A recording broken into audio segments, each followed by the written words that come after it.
What's up, sports fans? This is the Lucas Ross Sports Channel. We continue with our 2025 college football predictions for the upcoming 2025 college football season. Up next is the Miami Hurricanes. Miami is a team that was coming off a 10-win season last year. They were 10-3, but they missed the college football playoff last season, and they were actually one big play away and actually one win away from actually making the playoff, but also making it to the ACC championship. They did not make the conference championship either. They had a great year last year, but still not enough to make the playoff in 2024. They just had a 10-win season at 10-3. My thoughts on this Miami team for 2025: can they make the playoff this year in 2025 this season? Well, it's kind of hard to tell. You know, this team has got some talent on the roster. We know that. They've had that talent now ever since Mario Cristobal came here. Yeah, he can recruit pretty well, but it's really about what they do on the field. The consistency sometimes is there, and sometimes it's inconsistent that we've seen from Miami over the years. Miami is just going to have to be consistent. And you look at this roster, a lot of production gone from last year, but they do bring in a lot of new faces that are talented. Carson Beck coming in at quarterback obviously is a big thing. We just don't know how good he's going to be in this system for Miami, and the receivers around him, yeah, they're pretty talented. I think they're definitely more better compared to Georgia's receivers, but they're just going to have to step up big time, and I think it's really going to come down to the defense as well. If that defense can stay consistent, then Miami's going to probably make the college football playoff, and they can probably be a dangerous team. Let's now get to the schedule, though, for 2025. This is that schedule for Miami heading into 2025. Again, the Hurricanes last year, they were 10-3 in 2024. And so let's go game by game, and I'll give you my official prediction for this Miami team for 2025. And they start things off with a big one. We know that it's against Notre Dame at home on August the 30th on the Sunday night before Labor Day. And yes, I say Sunday night because this game is scheduled for 7:30 Eastern time. This is a big game. This is kind of a must-win here for both of these teams. Notre Dame is, of course, a team that's very talented as well, and they went to the national championship game from last year, so this is kind of a tough game to start out for Miami. I think Notre Dame kind of has an advantage in this game. I think they'll probably be the favorite in everything. They do have a strong running game with Jeremiah Love back at running back. They do have a new quarterback, though, so we don't really know how good C.J. Carr is going to be. Notre Dame, though, is a team that's going to probably run the football in this game and waste the clock down and probably keep that Miami offense off the field for as long as possible. But I did pick Miami to win this game just because it's at home here for the Hurricanes. Again, I had a really tough time with making this prediction, but wouldn't be surprised if Notre Dame did pull off maybe a win here at Miami. I mean, last year they did it at Texas A&M, but I just do trust Carson Beck a little bit more than C.J. Carr as of right now, and I think they probably do make some big plays in the second half, but it's a low-scoring defensive game. I don't know if both offenses will be, explosive, but I got to go with the Hurricanes here, so I'm going to go with actually Miami to beat Notre Dame on August the 31st. So I got them starting off 1-0, and then they take care of Bethlehem Cookman. That's probably the easiest game on this entire schedule for the Hurricanes. And then you say USF should be an easy win, but I don't think it's going to be an easy win. South Florida, also known as USF, whatever you want to call them, they actually been a decent Group of 5 team in the last couple of years, and they're actually competitive against the Power 4 teams. So wouldn't be surprised if Miami did kind of start off slow there in that game on September 13th, but I think the Hurricanes will improve to 3-0 nonetheless. And then after that, they play Florida at home on September 20th. Oh boy, Miami has just a very tough non-conference schedule. Notre Dame is considered a non-conference game, but for Notre Dame, it's a non-ACC, or it's an ACC matchup for them because they play against the ACC teams. But you could look at this Florida team. This will be a home game for Miami. Last year, they beat Florida pretty easily in the Swamp last season. This year, though, I think it's going to be a little bit of a closer game.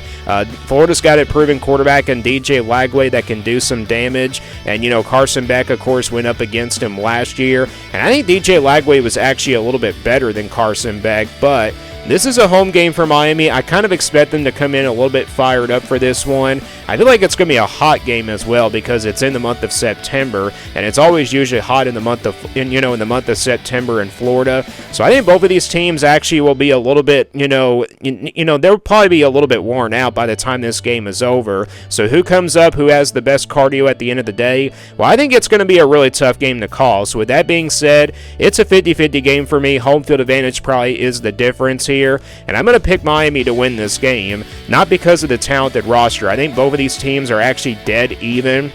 And again, I probably will trust DJ Lagway in this game a little bit more than Carson Beck, but I got to go with Miami just because they're playing at home. So yeah, that probably could be the difference there, but I wouldn't be surprised if Florida did pull off an upset here. I don't know if it would be an upset, but it could potentially be a top 25 matchup, but Miami could be the favorite just because they're playing at home. But I got the Hurricanes winning that game and improving to 4-0. They get their first bye week of the season, and they play on the road at Florida State to open up conference play on October 4th. This is a Florida State team that's trying to turn things around after a disappointing year last year. This is a rivalry game, so we know obviously anything can happen here in these rivalry games, but I just think Miami is definitely a little bit more talented, and also that bye week kind of does help them out a little bit, so I got to go with the Hurricanes here to pull off the win at Tallahassee against Florida State. But I think it's a close game, so I'm going to go with Miami, though, with the victory, and I got them improving to 5-0. Next game is at home against Louisville on October 17th. This will be on a Friday night. And I know these Friday night games, we've seen some upsets here in the past, and look at this. They also get another bye week here right after playing Florida State. That is a very strange time for their two bye weeks. It's right in between Florida State and Louisville, and they also had a bye week right before playing Florida State on the road. So that is kind of very strange there that they have two bye weeks in like back-to-back weeks. Not in back-to-back weeks, but very close to that.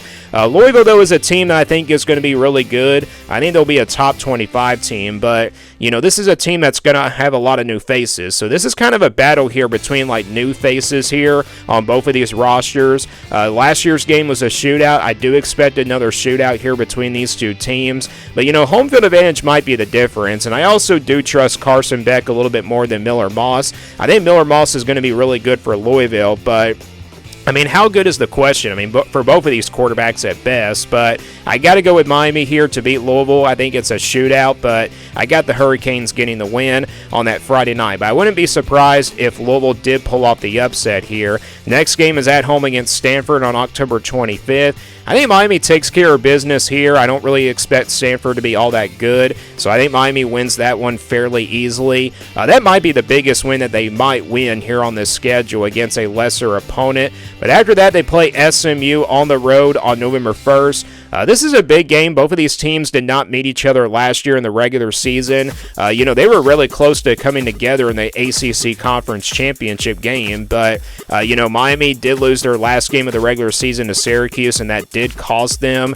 So, yeah, you look at this SMU team. Kevin Jennings is back at quarterback, and I did pick the Mustangs here to win this game. So, SMU, I don't think they're the better team. I think both of these teams got some playmakers. I think Miami has got a slight talent advantage, but SMU is playing at home, and I think SMU does come in fired up for this big-time game, and I think SMU does give Miami their first loss of the season. So I think that's where finally Miami slips up, and they lose to SMU here on the road. But I think it's a close game. I think it does come down to the fourth quarter, but I got the Mustangs winning this one, and that gives Miami a 7-1 record heading into next week and playing at home against Syracuse on November 8th. Obviously a big revenge game here for Miami. Last year they lost to Syracuse, and that did cost them a spot in the ACC Championship, and also potentially a spot in the college football playoff. So I think Miami does come in fired up for this game against Syracuse. I don't think Syracuse will be as good as they were last year. They do got some question marks at the quarterback position, and I think Miami does take care of business here. I'm going to say they win by a couple of touchdowns because they just come in really aggressive against the Syracuse team, and I think they also bounce back after the loss to SMU, so that puts them at 8-1. Next game is at home against NC State on November 15th. NC State, we know they're going to be a little bit good every single year. They're not like a contender and dark horse team in the ACC, but they're just well consistent, and they got some playmakers on their roster, but Miami definitely has a slight talent talent advantage, so I think Miami does take care of NC State, and they win that one also by a couple of touchdowns, and that puts them at 9-1. And then they play on the road at Virginia Tech on November 22nd. Virginia Tech was a team that I was really high on last year. Kind of expected them to be like a dark horse team in the ACC, but they didn't really live up to the expectations last year, and you look at this Virginia Tech team, they were actually really close to beating Miami last year on a weeknight game. It was obviously a controversial call from last year's game, but obviously Miami still prevailed because they won a lot of close games last year in 2024.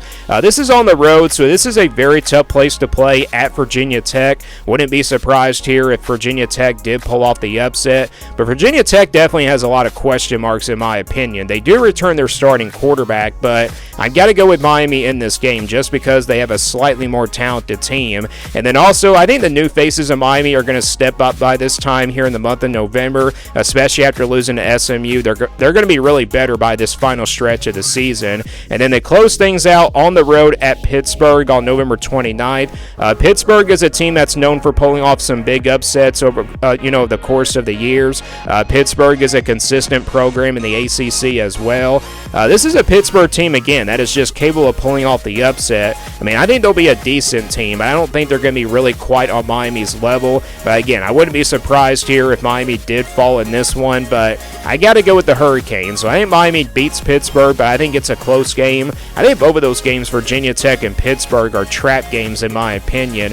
And they could probably slip up in one of those two games. They could probably split those and then probably finish 9-3 or 10-2. But I got them finishing 11-1. And this is a prediction I don't feel confident about. But again, I just think Miami, their biggest games are at home. Like I said, Notre Dame and Florida, those are big games. They get those two games at home. Louisville in the ACC, that's a big game. They get that one at home. They play SMU on the road, which obviously is tough, but I think they have a chance to win that game. I mean, Miami probably could go 12-0, but I just don't see that happening. 10-2 likely is a possibility if they lose to probably, maybe Florida or Notre Dame. But what if they go 9-3? That definitely would not be a surprise in my opinion. But if this Miami team loses 4 games, that would definitely be a more disappointing season because this is a Miami team that is expected to be a playoff contender and then also an ACC contender as well. But I got to go with 11-1 here for Miami. Again, this is a prediction I don't feel confident about, but I'm going to go with it anyway. So that's my prediction for the Hurricanes for 2025. Do you guys agree or disagree with this prediction? Let me know your thoughts down in the comments below. And give me your prediction for Miami as well. Thanks for watching this video, and stay tuned for more sports content videos on my Lucas Ross Sports YouTube channel.